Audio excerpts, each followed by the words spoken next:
अम्ल वर्षा निम्नलिखित में से किसके द्वारा होने वाले वायु प्रदूषण के कारण होता है? तो दोस्तों अम्ल वर्षा किसके कारण होता है? वायु में कौन से ऐसे प्रदूषण होते हैं जिसके मिल जाने से ये होता है? दोस्तों अम्ल वर्षा होता क्या है? अम्ल वर्षा वह परिस्थिति है जिसमें वायु में जो भी उपस्थित प्रदूषित रसायन होते हैं वही क्या करते हैं, अभिक्रिया करते हैं ना, प्रतिक्रिया करते हैं किससे? जो प्राकृतिक वर्षा होती है, जो बादल अपने होते हैं प्राकृतिक वर्षा वाले, तो उन्हीं से ये अभिक्रिया करती है और ये जल जो होते हैं, जो जल होते हैं वो अम्लीय हो जाते हैं। और इसमें अगर मुख्य कारक की बात करें, मुख्यतः अगर उसमें कंपोनेंट की बात करें जिसके कारण ये अम्लीय हो जाता है दोस्तों, तो वो आपका हो जाता है सल्फर डाइऑक्साइड, SO2। याद रखिएगा दोस्तों, सल्फर डाइऑक्साइड हो गया, नाइट्रोजन डाइऑक्साइड हो जाता है आपका, नाइट्रोजन डाइऑक्साइड हो जाता है दोस्तों, NO2 इसको बोलते हैं। और एक नाइट्रस ऑक्साइड होता है दोस्तों, N2O, है ना, इसमें कंफ्यूज नहीं होना है। NO2 N2O दोनों अलग अलग है, नाइट्रोजन डाइऑक्साइड है और ये नाइट्रस ऑक्साइड है ना, और ये आपका सल्फर डाइऑक्साइड हो जाता है। तो ये तीनों के तीनों मेजरली कंपोनेंट है जिसके कारण ये अम्लीय वर्षा हो जाता है दोस्तों, है ना। चलिए, तो वेलकम टू एक्यूप्लस एकेडमी दोस्तों। आज की इस वीडियो में हम लोग BSSC CGL के लिए प्रैक्टिस सेट 4 लेकर आए हैं, तो आप बने रहिए, वीडियो को अंत तक जरूर देखिए दोस्तों। शुरू करते हैं।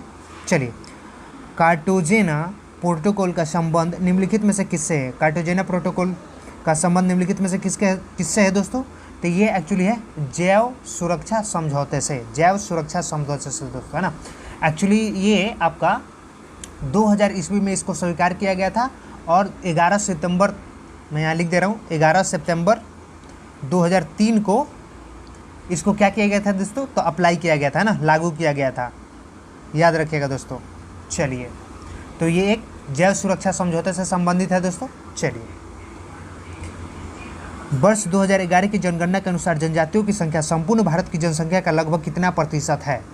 लगभग नहीं, पूरा एग्जैक्टली पूछ रहा है कितना प्रतिशत है। तो दोस्तों अकॉर्डिंग टू 2011 के सेंसस, जनजातियों की पूरे भारत में जनसंख्या अगर प्रतिशत की बात की जाए तो दोस्तों वो है 8.6%। कितना है? 8.6% दोस्तों, है ना, याद रखिएगा 8.6%। और सबसे अधिक जनसंख्या पूरे भारत में किस राज्य में है दोस्तों? तो वो है मध्य प्रदेश, याद रखिएगा दोस्तों। सबसे अधिक जनजातीय जनसंख्या वाला राज्य कौन सा है दोस्तों? तो मध्य प्रदेश है ना, याद रखिएगा। चलिए, निम्नलिखित में से कौन सुमेलित है? देखते हैं दोस्तों कौन सा सुमेलित है।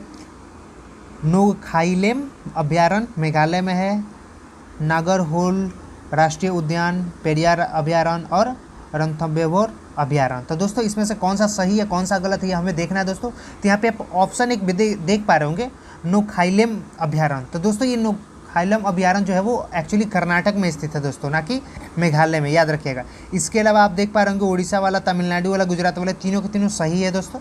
चलिए, निम्नलिखित में से कौन सुमेलित नहीं है एक्चुअली पूछ रहा है, तो देख लेते हैं दोस्तों कौन सा सुमेलित नहीं है एक्चुअली में, देख लेते हैं। हीराकुंड परियोजना महानदी पर है, बिल्कुल सही है। काकड़पाड़ा ताप्ती नदी पर है। पोचमपाद गोदावरी नदी पर है। जायकावड़ी परियोजना दोस्तों ये कृष्णा नदी पर नहीं है एक्चुअली में, ये किस नदी पर है? ये गोदावरी नदी पर है दोस्तों, है ना। तो इसका राइट आंसर ऑप्शन डी हो जाएगा दोस्तों, याद रखिएगा। चलिए, रूस तथा फिनलैंड के बीच अंतर्राष्ट्रीय से रेखा है। रूस और फिनलैंड के बीच कौन सी अंतर्राष्ट्रीय रेखा है दोस्तों? तो देख लेते हैं हम लोग, है ना। देखिए, ये जो 49 समानांतर रेखा है ना दोस्तों, 49वीं समानांतर रेखा, ये USA और कनाडा के बीच की है ना दोस्तों, याद रखिएगा। और आपका एक आ जाता है ये हिंडनबर्ग रेखा, ये आपका जर्मनी और पोलैंड के बीच होता है, याद रखिएगा। और एक आपका आ जाता है कौन सा दोस्तों? तो ये मैगिनॉट रेखा, मैगिनॉट रेखा एक्चुअली जर्मनी और फ्रांस के बीच होता है दोस्तों, मैग्नेट रेखा। और वही अगर हम लोग बात कर ले मैनरहीम रेखा, तो ये रूस और फिनलैंड को करता है ना, याद रखिएगा। तो इसका राइट आंसर ऑप्शन बी हो जाएगा दोस्तों। चलिए, विश्व पर्यटन संगठन का मुख्यालय कहाँ स्थित है? तो विश्व पर्यटन संगठन का मुख्यालय जो है वो स्पेन में स्थित है दोस्तों, स्पेन के मैड्रिड में इसका मुख्यालय है दोस्तों। और इसके उद्देश्य की बात की जाए कि इसका उद्देश्य क्या है, तो पर्यटन के माध्यम से आर्थिक वृद्धि एवं रोजगार के अवसर पैदा करना ही इसका उद्देश्य है दोस्तों। इसके अलावा पर्यावरण संरक्षण तथा पर्यटन के विरासत स्थलों को प्रोत्साहित करना, है ना, इसका प्रोस्पेक्टिव है दोस्तों, याद रखिएगा। चलिए, एशियाई विकास बैंक का मुख्यालय कहाँ है? एशियाई विकास बैंक का मुख्यालय कहाँ पे स्थित है दोस्तों? तो इसका मुख्यालय एक्चुअली में मनीला में स्थित है दोस्तों, है ना, याद रखिएगा। कहाँ पे? मनीला में स्थित है दोस्तों।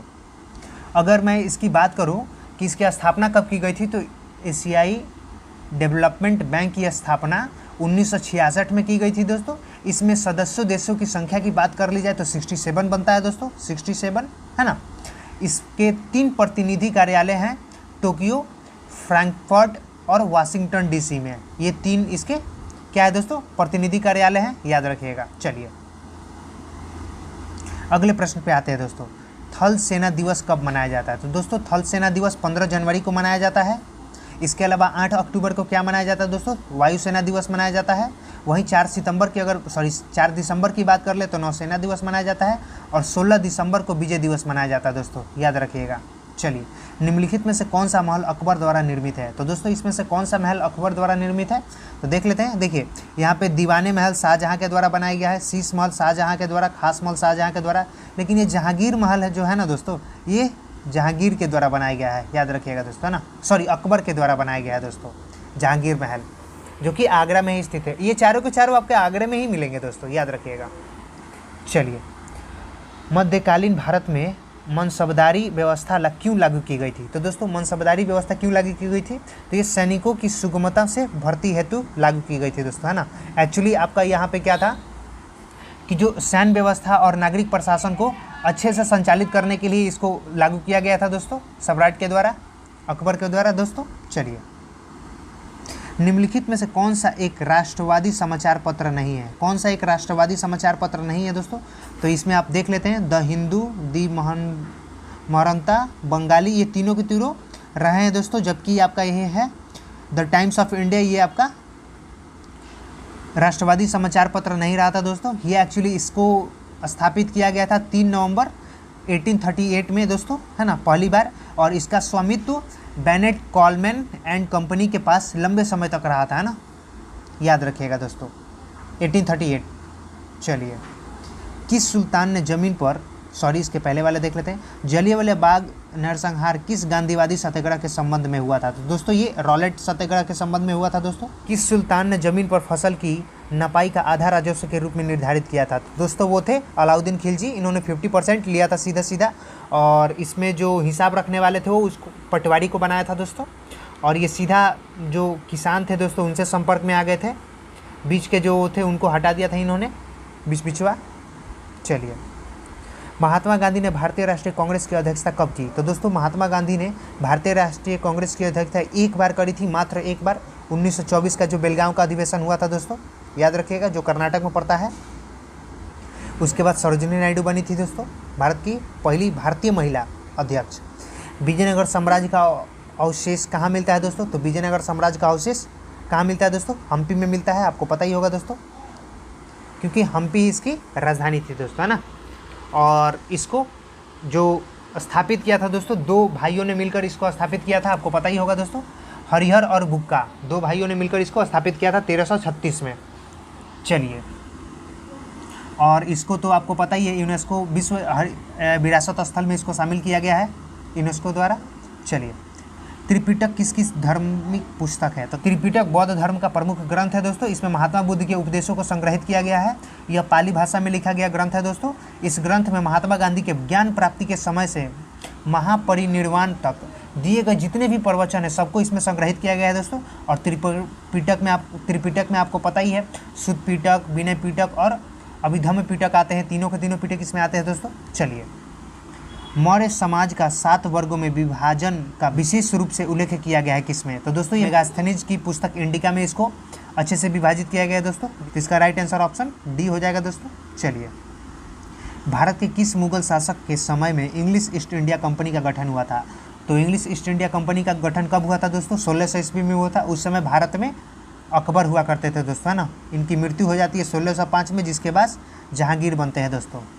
चलिए 1929 में खुदाई खिदमतगारा को किसने संगठित किया? खुदाई खिदमतगारा को किसने संगठित किया था दोस्तों? तो वो थे खान अब्दुल्ला गफ़ार खान, है ना दोस्तों, याद रखें, खान अब्दुल्ला गफ़ार खान, याद रखिएगा दोस्तों, है ना। और इनको सीमांत प्रांत में खान अब्दुल्ला गफ़ार खान द्वारा ही चलाया गया था एक्चुअली में। और भारतीय राष्ट्रीय कांग्रेस के समर्थक तो थे ही एक्चुअली में। और ये जो प्रसिद्ध थे दोस्तों वो लाल कुर्ती आंदोलन के नाम से भी जाने जाते थे, है ना। और ये ब्रिटिश शासन के विरुद्ध एक अहिंसक आंदोलन भी हुआ था एक्चुअली, लाल कुर्ती आंदोलन, याद रखिएगा दोस्तों। चलिए लिखित संविधान का प्रारंभ किस देश में हुआ? तो लिखित संविधान का प्रारंभ जो हुआ दोस्तों वो अमेरिका में हुआ सबसे पहले। अमेरिका का जो संविधान है उसमें मात्र 7 अनुच्छेद है दोस्तों। वही विश्व के सबसे बड़ा लिखित संविधान भारत का है, आपको पता ही है, जिसमें 395 अनुच्छेद शामिल है दोस्तों। कितना? 395। वही अमेरिका का है दोस्तों, उसमें केवल और केवल 7 अनुच्छेद है, याद रखिएगा दोस्तों, कितना छोटा है ना। चलिए, तो आपको पता चल गया होगा। चलिए, भारतीय संविधान में संशोधन करके शिक्षक का अधिकार कब से लागू किया गया? तो शिक्षक का अधिकार दोस्तों 1 अप्रैल 2010 से लागू किया गया था। चलिए, भारतीय संविधान द्वारा प्रदत्त निम्नलिखित में से कौन सा अधिकार गैर नागरिकों को भी उपलब्ध है? तो दोस्तों वो कौन सा है? आपका आर्टिकल 14, 20, 21, 22, 21 का फिर आपका क भी आ जाता है, फिर 23, 24, 26, 27, 28, ये सभी के सभी क्या है? भारत के साथ साथ जो विदेशी नागरिक होंगे उनको भी ये अधिकार प्राप्त होता है दोस्तों इस आर्टिकल के तहत। वही अगर मैं बात करूँ केवल और केवल भारतीयों की, तो आपका आ जाता है आर्टिकल 15, 16, 19, 29 और 30 दोस्तों, याद रखिएगा, है ना। चलिए, ऐसे भी एग्जाम में क्वेश्चन पूछ लिए जाते हैं। अगला प्रश्न है दोस्तों, लोक लेखा समिति अपनी रिपोर्ट किसे प्रस्तुत करती है? तो दोस्तों लोक लेखा समिति अपनी रिपोर्ट लोकसभा स्पीकर को प्रस्तुत करती है दोस्तों, आपको पता ही होगा, है ना। और इन दोनों को क्या जुड़वा बहन के रूप में जाना जाता है दोस्तों, है ना। चलिए, जो प्राक्कलन समिति होती है और लोक लेखा समिति दोनों को जुड़वा बहन की तरह समझा जाता है दोस्तों, है ना। चलिए, निम्नलिखित में से किस अनुच्छेद के तहत भारत के राष्ट्रपति द्वारा राष्ट्रीय आपातकाल की घोषणा की जा सकती है? तो दोस्तों ये आर्टिकल आपका 352 होता है, याद रखिएगा, 352। इसी के तहत राष्ट्रीय आपातकाल घोषित किया जा सकता है दोस्तों। और अपने देश में अभी तक कितनी बार राष्ट्रीय आपातकाल घोषित किया जा चुका है दोस्तों, तो आप हमें कमेंट में बताएंगे। चलिए, एक विधेयक जो संसद में प्रस्तुत किया जाता है कौन सी क्रिया के बाद अधिनियम बन जाता है दोस्तों? तो वो जब राष्ट्रपति उस पर अपनी सहमति दे देते हैं उसके बाद ही ये अधिनियम बन जाता है दोस्तों, है ना, याद रखिएगा। तो फाइनल जो सिग्नेचर होगा, फाइनल जो पास होगा वो राष्ट्रपति के बाद से ही होगा दोस्तों। तो इसका राइट आंसर ऑप्शन बी हो गया। जिस समिति की सिफारिश पर भारत में पंचायती राज की स्थापना की गई उसका अध्यक्ष कौन था? तो वो थे बलवंत राय मेहता कमेटी। इन्हीं की सिफारिश पर भारत में पंचायती राज की स्थापना की गई दोस्तों, और इसके अध्यक्ष कौन थे? बलवंत राय मेहता ही थे एक्चुअली में, और इसलिए इन्हें पंचायती राज व्यवस्था का वस्तुकार भी कहा जाता है दोस्तों। इन्होंने ग्रामीण क्षेत्रों में त्रिस्तरीय पंचायत प्रणाली का सुझाव दिया था दोस्तों। चलिए, तो बलवंत राय मेहता कमेटी थी। 18 वर्ष की आयु तक मताधिकार का प्रयोग पहली बार आम चुनाव में कब किया गया था दोस्तों? तो ये 1989 में किया गया था दोस्तों, 1989 में, याद रखिएगा दोस्तों। चलिए, इलेक्ट्रॉन की तरंग प्रकृति की खोज किसने करी थी? देखिए दोस्तों, यहाँ इलेक्ट्रॉन की बात नहीं कर रहा है, याद रखिएगा, इलेक्ट्रॉन की बात यहाँ नहीं कर रहा है। इलेक्ट्रॉन की तरंग प्रकृति की खोज किसने करी थी? इलेक्ट्रॉन की तरंग प्रकृति की खोज किसने करी थी? तो वो थे दोस्तों डी ब्रॉगली। आप पढ़ोगे दोस्तों 11-12 में, बहुत ही खूबसूरत कॉन्सेप्ट भी है। पॉजिट्रॉन की खोज किसने करी थी दोस्तों? एंडरसन ने करी थी, आपको पता ही दोस्तों, एंडरसन ने। वही अगर मैं बात करूँ पॉली ने किसकी खोज करी थी दोस्तों? तो इन्होंने न्यूट्रॉन की खोज करी थी, है ना, याद रखिएगा। चलिए, मैडलिब द्वारा बनाई गई आवर्त सारणी में वर्ग की संख्या कितनी? तो दोस्तों मैडलिब द्वारा जो आवर्त सारणी हम लोग पढ़ते हैं, मैडलिब की आवर्त सारणी, उसमें वर्गों की संख्या जो दोस्तों कितनी है? वो है 9। वर्ग की संख्या कितनी है दोस्तों? 9 है, और आवर्त की संख्या 7 है, ये भी याद रखिएगा, है ना। आवर्त की संख्या तो 7 है लेकिन वर्ग की संख्या 9 है ना। चलिए, मिथाइल ऑरेंज के क्षारीय विलयन का रंग होता है। मिथाइल ऑरेंज के क्षारीय विलयन का रंग क्या होता है? क्षारीय का रंग एक्चुअली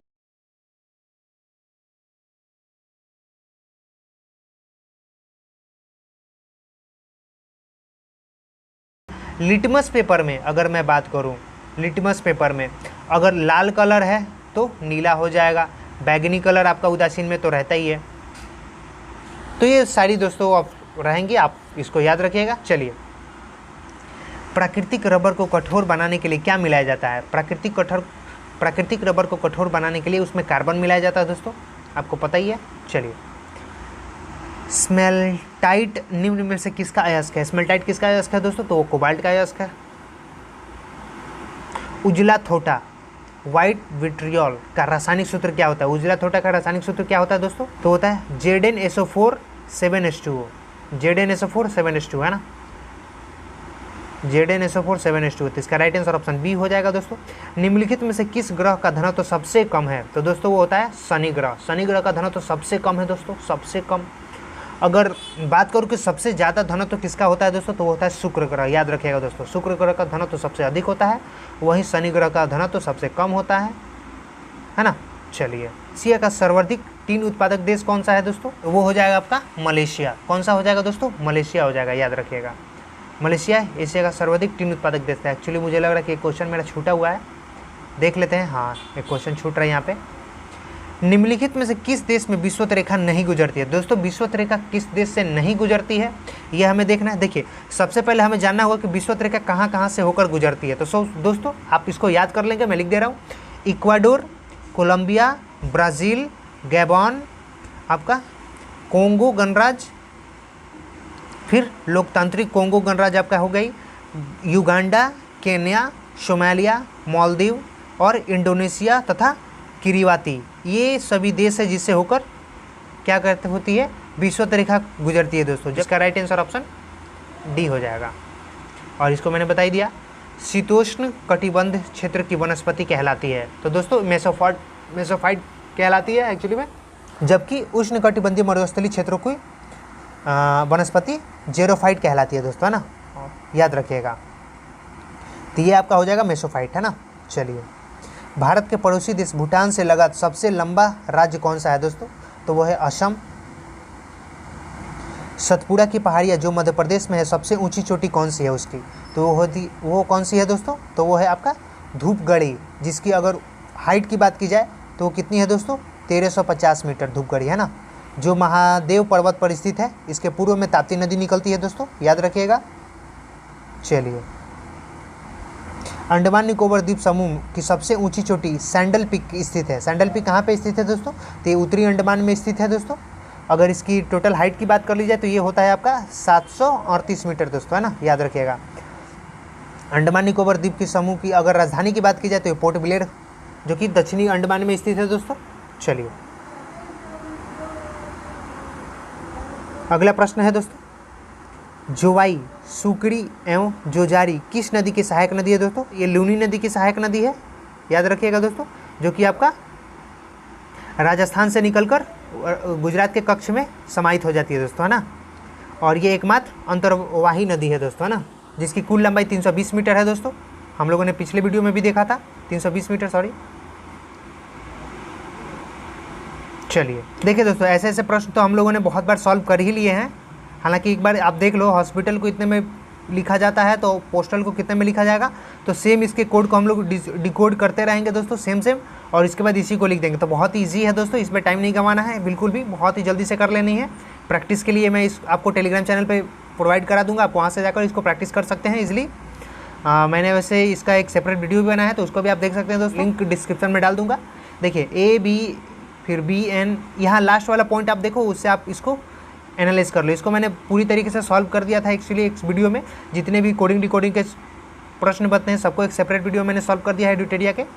चलिए, तो यहाँ पे आप देख सकते हैं ABBN यहाँ पे लिखा हुआ है, तो सब जगह ABBN ही होगा, तो ABBN करके जो भी रहेगा आपका आंसर हो जाएगा। यहाँ पे देखो 5 चौके 20 और प्लस 20 यही 60 और प्लस 3 63 हो गया। तो ऐसा ही करना है, सबसे पहले इसको करना है, फिर उसमें इसको मल्टीप्लाई करना है, फिर इसको ऐड कर देना है।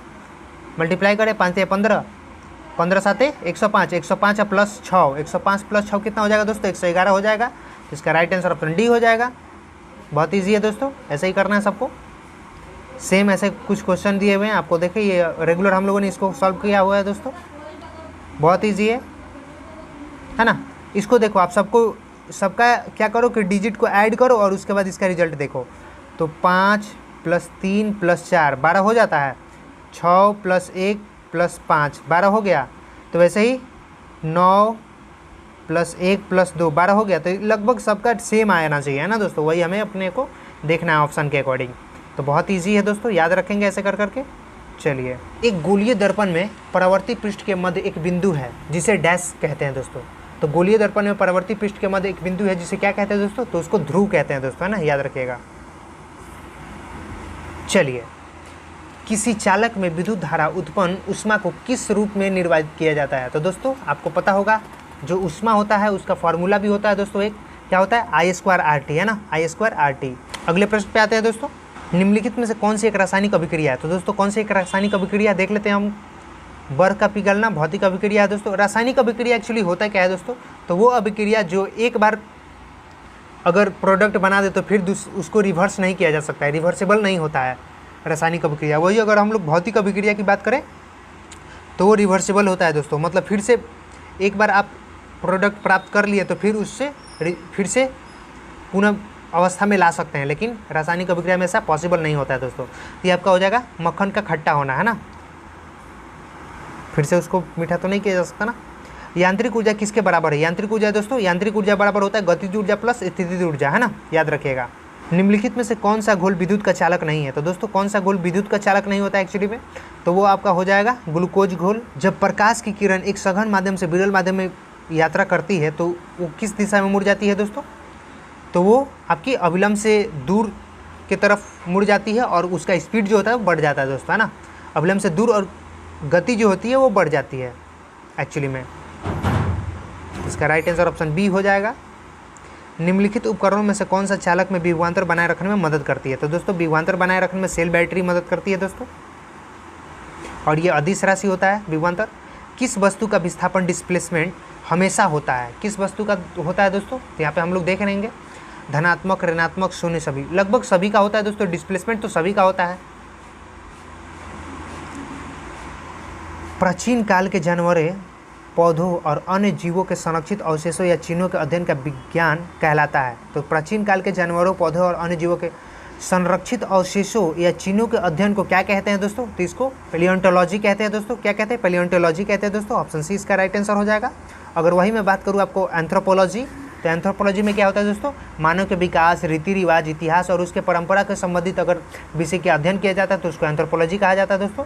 और आर्कियोलॉजी क्या कहा जाता है दोस्तों, तो आपको पता ही आर्कियोलॉजी क्या होता है दोस्तों, तो ये पुरातत्व संबंधित विज्ञान का अध्ययन किया जाता है इसमें एक्चुअली, याद रखिएगा दोस्तों, है ना।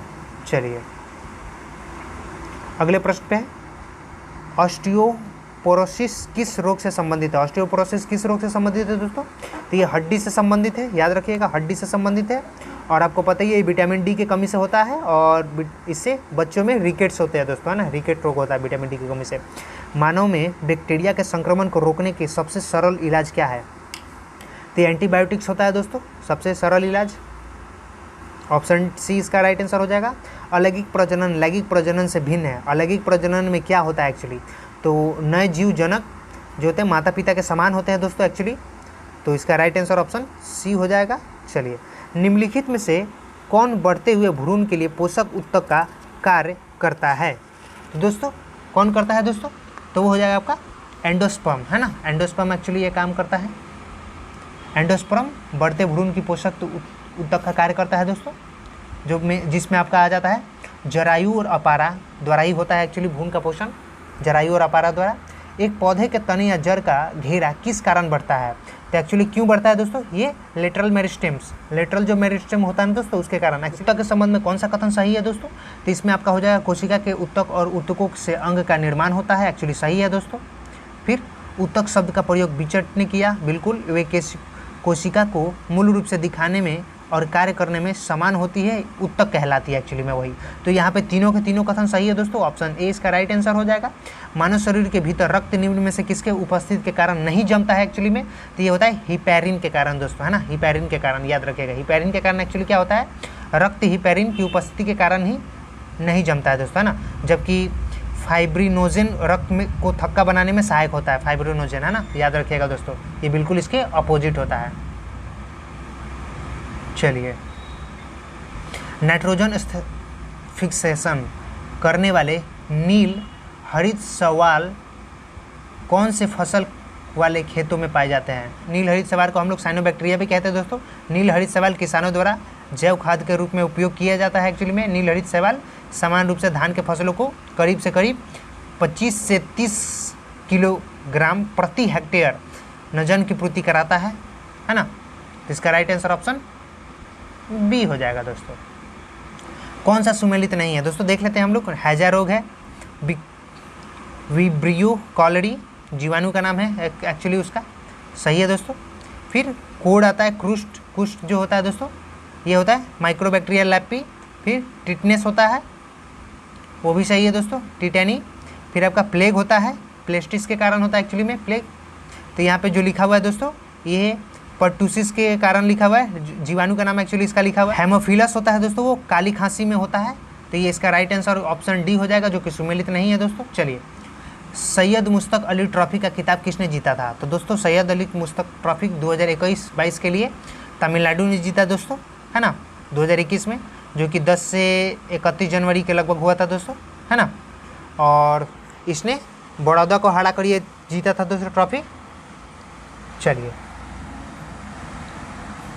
संस्कृति मंत्रालय ने हर साल सुभाष चंद्र बोस की जयंती को किस दिवस के रूप में मनाने का घोषणा करी है दोस्तों? तो पराक्रम दिवस है, याद रखिएगा दोस्तों।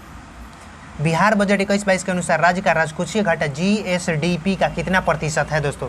तो ये हो जाएगा आपका 2.97%।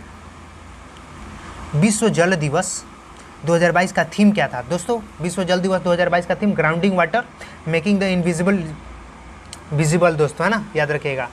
आत्मनिर्भर बिहार के 7 निश्चय 2 में कौन सी योजना शामिल नहीं है दोस्तों? तो हो जाएगी आरक्षित रोजगार महिलाओं का अधिकार, है ना दोस्तों। ये 7 निश्चय अभियान 2 में शामिल नहीं है, एक्चुअली पहले में ही शामिल था। अगर इसमें बात कर ली जाए तो युवा शक्ति, बिहार की प्रगति, सशक्त महिला, सशक्त सक्षम महिला, हर खेत तक सिंचाई का पानी पहुंचाना, स्वच्छ गांव समृद्ध गांव, स्वच्छ शहर विकसित शहर, सुलभ संपर्कता, सबके लिए अतिरिक्त स्वास्थ्य सुविधा, यही 7 इसके निश्चय में रहे हैं दोस्तों प्लान में। चलिए, 2022 में 48वें G7 शिखर सम्मेलन का आयोजन किस देश में किया जाएगा दोस्तों? तो जर्मनी में किया जाएगा। The lover boy of Bahawalpur पुस्तक किसने लिखी दोस्तों? तो द लवर बॉय बहवलपुर पुस्तक राहुल पंडित द्वारा लिखी गई थी दोस्तों। यह पुस्तक पुलवामा आतंकवादी हमले पर आधारित है दोस्तों। राष्ट्रीय बालिका दिवस के अवसर पर 20 वर्षीय सृष्टि गोस्वामी एक दिन के लिए किस राज्य की मुख्यमंत्री बनी दोस्तों? तो ये उत्तराखंड की मुख्यमंत्री बनी थी दोस्तों, है ना।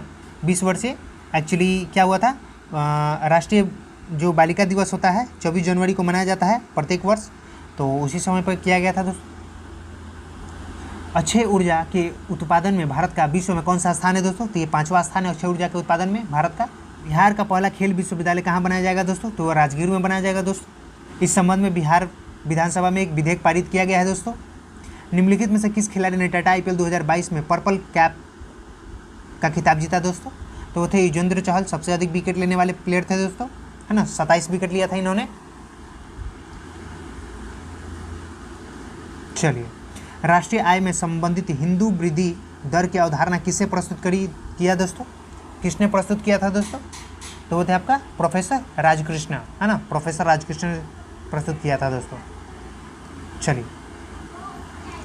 एसे ऑन इंडियन इकोनॉमी के लेखक कौन दोस्तों? तो वो थे MG रनाडे, है ना। और इसके अलावा अगर हम लोग RC दत्ता के बारे में बात कर ले तो वो उन्होंने इकोनॉमिक हिस्ट्री ऑफ इंडिया करी थी, और आपका JP नारायण ने सर्वोदय योजना करी थी, और SN अग्रवाल ने गांधीयन प्लान करी थी दोस्तों, है ना, याद रखिएगा। 1938 में गठित राष्ट्रीय नियोजन समिति के अध्यक्ष कौन थे दोस्तों? तो वो थे जवाहरलाल नेहरू, है ना, जवाहरलाल नेहरू इसके अध्यक्ष थे दोस्तों। तो दोस्तों आपको ये वीडियो कैसा लगा आप हमें कमेंट में जरूर बताएंगे। थैंक यू, जय हिंद।